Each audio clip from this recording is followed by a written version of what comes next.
Okay, so this is the 10th day of Unit 2. So we started with a warm-up today. Pause the video, try the warm-up, and then play to check your answers. So first of all, like what we did last week, we have this matrix here, which we'll call matrix A. And then we have X equals this matrix we'll call B. So we can't divide by A because there's no such thing as division of matrices. So instead we will multiply both sides by A inverse. And then when we multiply by A inverse, we will get A inverse times A is I, the identity matrix, times X. So then I times X, remember, is just X. Anytime you multiply a matrix times the identity, you always get the matrix. And so we have X is equal to A inverse times B. So that's exactly what we'll do in order to find X. We'll first figure out what A inverse is, and then we'll multiply it by B. So let's get A inverse. So to get A inverse, I'm going to take 1 over the determinant of A. So 2 times 2 is 4 minus positive 5. And then I'm going to multiply that by 2 and 2 swap. So that doesn't really change. -1 and -5 change signs. So that gives me 1 over -1 times 2, 1, 5, and 2, which means just each one of those numbers becomes negative when we multiply by -1. So that's A inverse. So now let's go back up and let's figure out what X is. Well, X is going to be that matrix A inverse, -2, -1, -5, and -2, times B, and notice I put A inverse first, it has to come first. B is -11, -16, 25, and 37. So a 2 by 2 times another 2 by 2 is going to be a 2 by 2. The 1, 1 spot is going to come from row 1, column 1, so -2 times -11, and I'm going to add on -1 times 25. So that gives me 22 minus 25, which is -3. Then the 1, 2 spot, row 1, column 2, so -2 times -16, and I'm going to add on -1 times 37, and that gives me positive 32 minus 37, which is -5. Then next to 1, I'm going to do second row, first column, so -5 times -11, and I'm going to add on -2 times 25. So that gives me positive 55 minus 50, which is going to give me positive 5. And lastly, the 2, 2 spot, second row, second column, so -5 times -16, and I'm going to add on -2 times positive 37. So that gives me 80 minus 70. Oops. I'll try and extend this page a little bit. There we go. 80 minus 74. Yep, 74, which gives us 6. So -3, -5, 5, and 6. That is our X. Okay. So next, today's lesson, we focused on solving using a technique called Cramer's rule. So the first step of Cramer's rule is to figure out or to make sure that the two equations, or however many equations there are written in the same form. So we have X first, Y second for both. If one of them was flipped around, I would have to rearrange it so X is first and Y is second, but they already are in that order. So the first thing I'm going to do is I'm going to turn this into a matrix, and I'm going to find the determinant of that matrix. So I'm putting the determinant there, the bars for the determinant, and then the matrix comes from just these coefficients in order. So 3, then -1, coming from that first equation, and then -5, and then +4. So I'm going to find the determinant of that, and I'm going to call that determinant D. So determinant, we know 3 times 4, 12. Subtract -5 times -1 is +5. So 12 minus 5 is 7. So the determinant D is 7. So the next thing we're going to do is we're going to find D sub x. X is a subscript, which means we're going to find the determinant of the matrix where we involve these two numbers. So we haven't used the 7 and the -2 yet, what the equations are equal to. So to get D sub x, I'm going to again find the determinant. But this time, instead of this column here with 3 and -5, which is the x column, I'm going to replace that with 7 and -2. And I'm going to keep the y column the same, -1 and +4.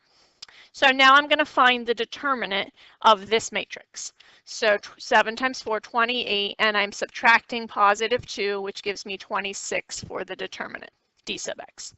Now I'm going to do the same thing and call it D sub y, and you can probably guess what that means. I'm going to find the determinant of the matrix that has the same original x column, but the y column now gets replaced with 7, -2.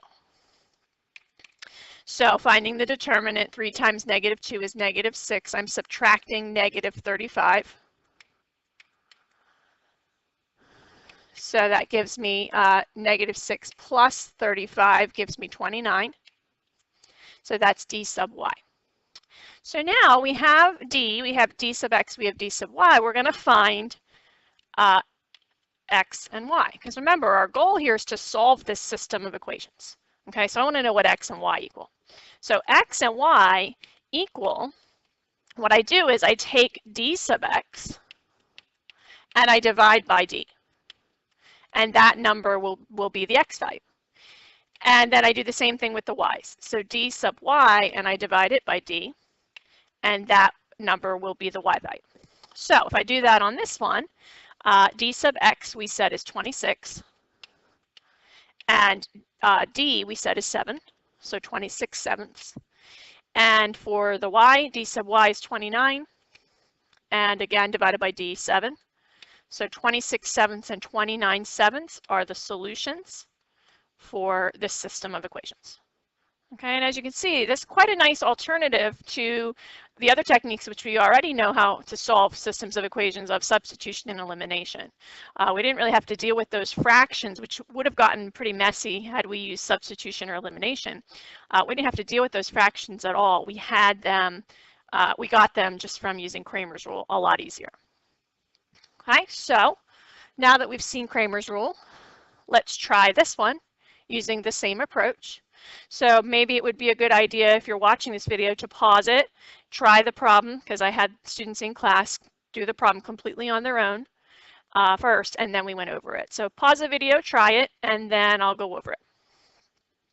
Okay, so let's take a look. So first thing we're going to do is find D. We're going to do that by finding the determinant of the matrix, which is 2, -3, 5, 2. So let me go ahead and do that. So we're getting 4 minus 15, 4 minus -15. 4 minus -15 is 19. So that's D. So then D sub x, we're going to replace x column with -8, -1, and keep the y column the same. So then -16 minus 3 gives us -19 for D sub x. So that means x is -19 D sub x divided by D, 19, and that's going to simplify, of course, to -1. So then D sub y is the determinant of, I'm keeping the x column the way it was in the original, and I'm interchanging or substituting -8, -1 in for the y column. So finding the determinant, 2 times -1, -2, and I'm subtracting 5 times -8, -40. So that's going to give me +38. So for y is 38 divided by 19, which of course simplifies to 2. So solution for this system of equations is -1, 2. Okay. One more. So this time we're going to solve this system of equations, three variables, using Cramer's rule.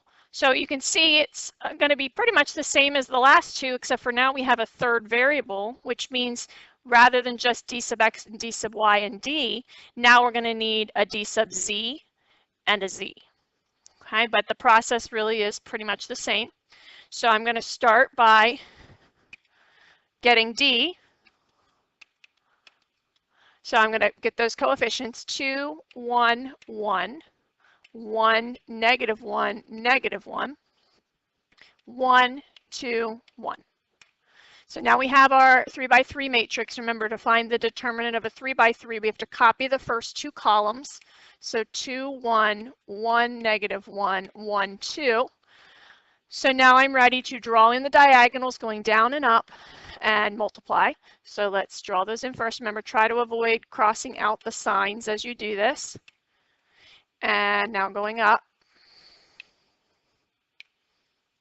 Okay, so let's go ahead and multiply. So 2 times -1 times 1 is -2. Then I have 1 times -1 times 1, which is -1. And then I have 1 times 1 times 2, which is 2. Remember, those get added. So 2 plus -2 is 0, plus -1 equals -1. Now going up the diagonals, 1 times -1 times 1 is -1. 2 times -1 times 2 is -4. And 1 times 1 times 1 is 1. So -1 plus 1, 0, plus -4 is -4. So the determinant is -1 minus -4, which simplifies to 3. So now I'm going to find d sub x, and I'm going to do so by finding the determinant where I replace that first column with 3, 0, 0. And then I just copy the others. So 1, -1, and 2, and 1, -1, and 1. So I'm going to find the determinant of this matrix, which means I have to copy those first two columns. And now I'm going to go ahead and draw in the diagonals.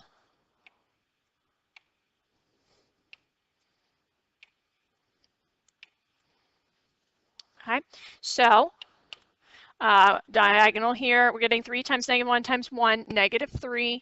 1 times -1 times 0 is 0. 1 times 0 times 2 is 0. Adding those gives us -3.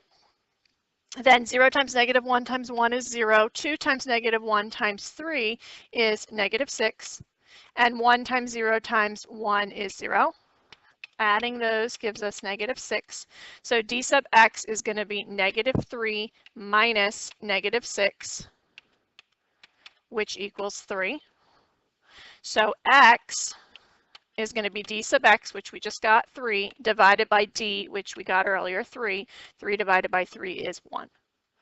So now I'm ready to find d sub y. So I'm going to copy the original first column, the x column, 2, 1, 1. I'm replacing the y column with 3, 0, 0. And then the z column is the same as the original, so 1, -1, 1. So now I'm going to copy those first two columns, 2, 3, 1, 0, and 1, 0. And now I'm ready to find the diagonals.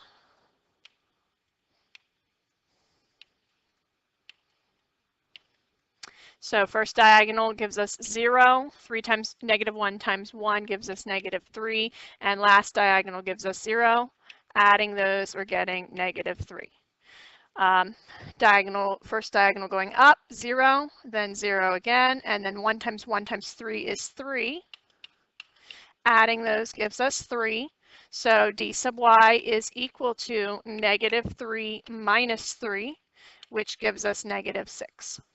So y is equal to d sub y, -6, divided by d, which is 3, which gives us -2 for y. One more variable, so we need d sub z. So we're going to get the determinant of the matrix where I keep the first two columns what they were, 2, 1, 1, negative 1, and 1, 2. And I replace the z column with 3, 0, 0. So then I'm going to copy the first two columns, 2, 1, 1, negative 1, 1, 2, and I'll draw in the diagonals.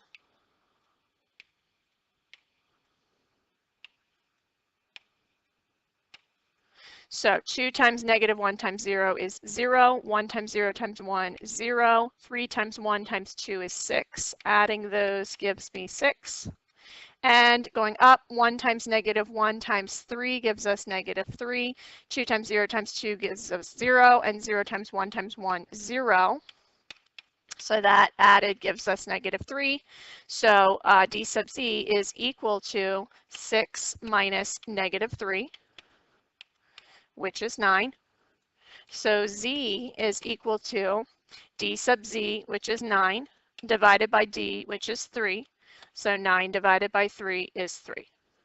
So the solution to our system of equations is 1, negative 2, positive 3.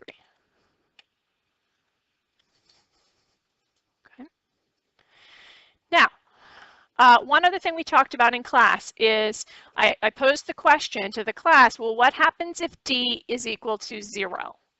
So think about that a moment. If d is equal to 0, then when I'm trying to find x, y, and z, or even if it's just a two-variable equation, two-variable system of equations, if I'm just trying to find x and y, either way, part of the process of Cramer's rule, remember, is to divide by 0. So I can't, is to divide by d. So if d is 0, I can't divide by 0. So if that happens, if you're trying to use Cramer's rule and you get d and d is equal to 0, then you don't stop and just, a lot of times students will think, well, I just can't solve it. And they'll just stop and write no solution or something like that. But you can continue on, it's just you can't use Cramer's rule.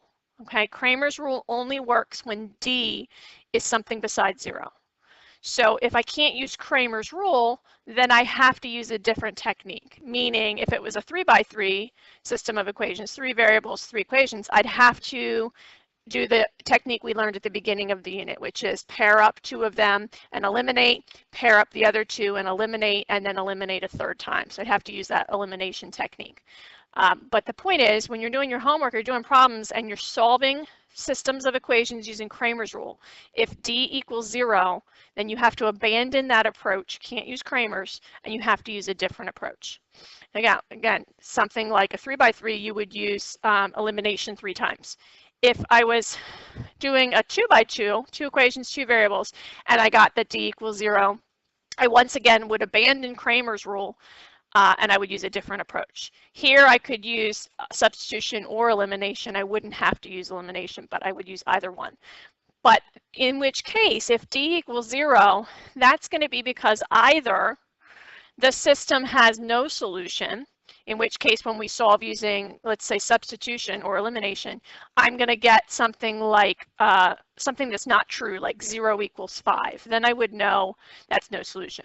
Or the other option, if the determinant is equal to 0, the other option could be that the solution is infinite solutions because we're getting something that is true, like 5 equals 5 when we solve using an approach besides Cramer's rule. If I used substitution and I solved and I got 5 equals 5, then I would know that it's infinite solutions, in which case, meaning it's the same line graphed twice. Okay, or if I'm getting 0 equals 5, that's not true. That would mean that we have parallel lines. Okay, so that would mean no solution. So the point is, if you're getting d equals 0, you cannot use Cramer's rule and you have to use one of the other techniques that we previously learned. Okay, so that takes care of the lesson for today. Homework, whoops. Homework for tonight, you're going to work on the odds only on page 30. And if you want to, because those problems take so much space, you can go over into the even side. I'm not going to be assigning the evens on page 30. So you can use the entire page to do the odds on page 30. Page 27, you're going to do all of that page. So all of page 27 and the odds on page 30 is your homework due tomorrow. And reminder, coming up on Thursday, you do have a unit test, and that means your packet is due as well.